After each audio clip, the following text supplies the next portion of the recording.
বাংলাদেশে যাওয়ার পরিকল্পনা করছেন? তাহলে বিমান টিকিট বুক করার আগে একটু সতর্ক হলেই বাঁচতে পারে কয়েকশো থেকে $1000-এরও বেশি।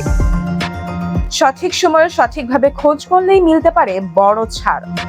তাহলে কিভাবে কম দামে পাওয়া যাবে বাংলাদেশের বিমান টিকিট? যুক্তরাষ্ট্রে বসবাসরত বাংলাদেশিদের জন্য দেশে যাতায়াতের সবচেয়ে বড় ব্যয়গুলোর একটি হলো বিমান ভাড়া।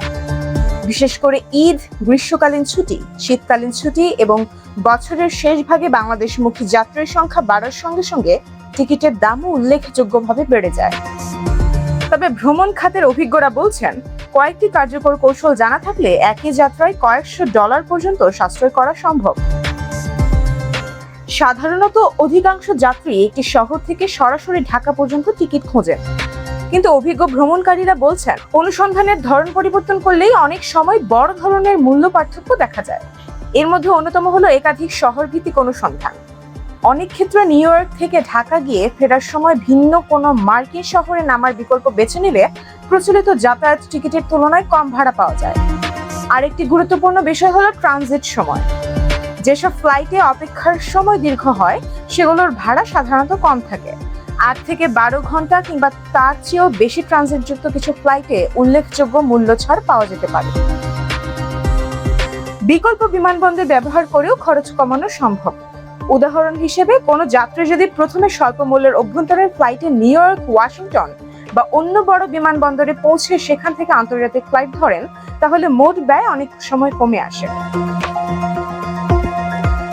ভ্রমণের তারিখ নির্বাচনেও রয়েছে বড় সুযোগ। নির্দিষ্ট একটি দিনের পরিবর্তে পুরো সপ্তাহ বা মাস জুড়ে ভাড়ার তুলনা করলে দেখা যায় মাত্র 1 বা 2 দিনের ব্যবধানে টিকিটের দামে কয়েকশো ডলারের পার্থক্য হতে পারে।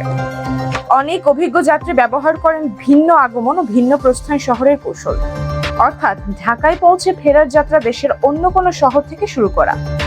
কিছু ক্ষেত্রে এই পদ্ধতিতেও কম ভাড়া পাওয়া যায়। যাত্রাকে 2 বা ততোধিক অংশে ভাগ করেও খরচ কমানো সম্ভব। যেমন যুক্তরাষ্ট্রের একটি শহর থেকে অন্য শহরে আলাদা টিকিট এবং সেখান থেকে বাংলাদেশগামী আরেকটি টিকিট কেনা। তবে এই ক্ষেত্রে পর্যাপ্ত সময় হাতে রাখা জরুরি, যাতে একটি ফ্লাইট দেরি হলে পরবর্তী যাত্রা ঝুঁকিতে না পড়ে। এদিকে যুক্তরাষ্ট্রের ভোক্তা সুরক্ষা নীতির আওতায় অনেক বিমান সংস্থা ও বুকিং প্ল্যাটফর্ম নির্দিষ্ট সময়ের মধ্যে বিনা খরচে বুকিং বাতিল বা পরিবর্তনের সুযোগ দেয়। ফলে ভালো ভাড়া পাওয়া মাত্র দ্রুত বুকিং করে পরে প্রয়োজন অনুযায়ী সিদ্ধান্ত পরিবর্তনের সুযোগ থাকে। ভ্রমণ বিশেষজ্ঞদের পরামর্শ, গভীর রাত বা ভোরবেলার ফ্লাইটেও অনেক সময় তুলনামূলক কম ভাড়া দেখা যায়। পাশাপাশি ভাড়া পর্যবেক্ষণ ব্যবস্থা চালু রাখলে মূল্য কমার সঙ্গে সঙ্গে তাৎক্ষণিকভাবে তথ্য পাওয়া সম্ভব। তবে সতর্কতাও রয়েছে, ইন্টারনেটে প্রচারিত সব কৌশল নিরাপদ বা গ্রহণযোগ্য নয়। বিমান সংস্থার নীতিমালার বাইরে গিয়ে কোনো পদ্ধতি ব্যবহার করলে ভবিষ্যতে যাত্রা সংক্রান্ত জটিলতা তৈরি হতে পারে।